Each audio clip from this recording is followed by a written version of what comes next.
السلام علیکم ورحمۃ اللہ وبرکاتہ۔ ہسٹری آف میڈیسن یعنی تاریخ طب و اخلاقیات کی ویڈیو سیریز میں آج ہم لوگ ایک عربی طبیب کے بارے میں یعنی عربک فزیشین کے بارے میں بات کریں گے جن کا نام تھا ربن طبری۔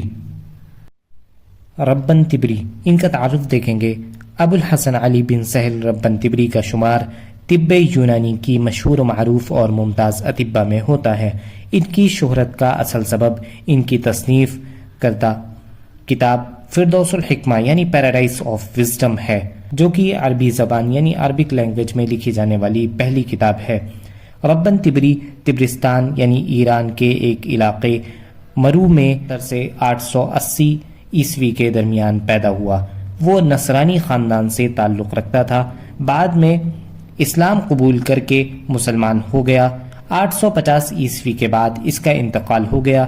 اس کی مایہ ناز کتاب فردوس الحکمہ کی وجہ سے اس کا نام ہمیشہ ہمیشہ کے لیے تاریخ طب میں زندہ رہے گا۔ ربن طبری کی مشہور کتاب فردوس الحکمہ، جو کہ طب کی سب سے پہلی عربک لینگویج میں کتاب تھی۔ اس کے بعد ہم لوگ دیکھیں گے تعلیم و تربیت، ایجوکیشن اینڈ ٹریننگ۔ ربن طبری نے ابتدائی تعلیم اپنے والد سے حاصل کی۔ ان کے والد حساب، فلسفہ اور عربی طب میں ماہر تھے، یعنی ربن طبری کے والد میتھمیٹکس اور فلسفی اور میڈیسنس میں کافی ماہر تھے۔ چنانچہ ابتدائی تعلیم اپنے والد سے حاصل کی، پھر وہاں سے بغداد آیا اور عربی زبان میں مہارت حاصل کی۔ فضل و کمال، grace and perfection. Rabban Tabari بیک وقت علم ریاضیات یعنی میتھمیٹکس، علم ہندسہ، فلسفہ اور علم طب کا ماہر تھا، لیکن بحیثیت طبیب یعنی ایز اے فزیشین بہت مشہور ہوا۔ وہ اپنی صلاحیت اور قابلیت کی وجہ سے طبرستان کے گورنر کے دربار میں دیوان کے منصب پر فائز کیا گیا، اور جب بغداد پہنچا تو وہاں بھی عباسی خلیفہ کے دربار میں منشی کی حیثیت سے کام کیا۔ ربن طبری بحیثیت طبیب، ایز اے فزیشین، ربن طبری نے علم کے ساتھ ساتھ عملی طور پر بھی طب کی خدمات کی اور اپنا ذاتی مطب کیا۔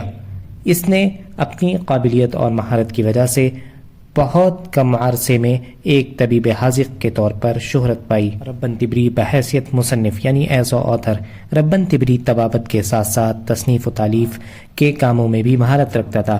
اس کے نام کے آگے 14 کتابیں درج ہیں۔ ان میں سے ایک کتاب فردوس الحکمہ، جو کہ سب سے فیمس کتاب تھی، جو کہ ربن طبری کی عظمت کی علامت اور پہچان ہے۔ اسی کتاب کی وجہ سے اس کا نام ہمیشہ ہمیشہ تاریخ میں زندہ رہے گا۔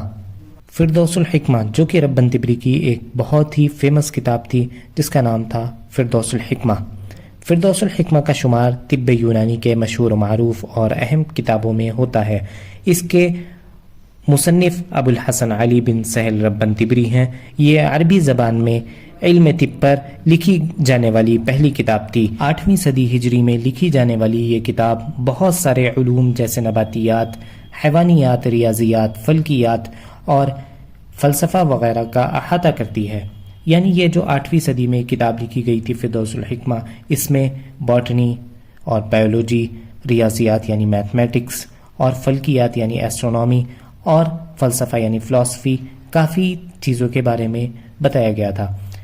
لیکن چونکہ کتاب کا اکثر حصہ طبی مسائل پر مشتمل تھا، اس لیے اس کو طبی کتاب کا درجہ دیا گیا۔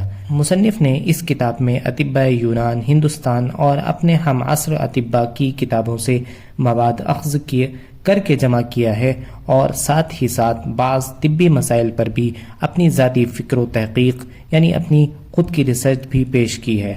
جملہ طور پر یہ کتاب طب کے مصادر میں شمار کی جاتی ہے۔ فردوس الحکمہ، جو کہ ایک ربن طبری کی کتاب تھی، بہت ہی فیمس، سب سے پہلی طبی کتاب جو عربی لینگویج میں لکھی گئی تھی۔ اس کی ضخامت یعنی تھیکنس، یہ کتاب 7 حصات اور 360 ابواب پر مشتمل ہے۔ شکریہ۔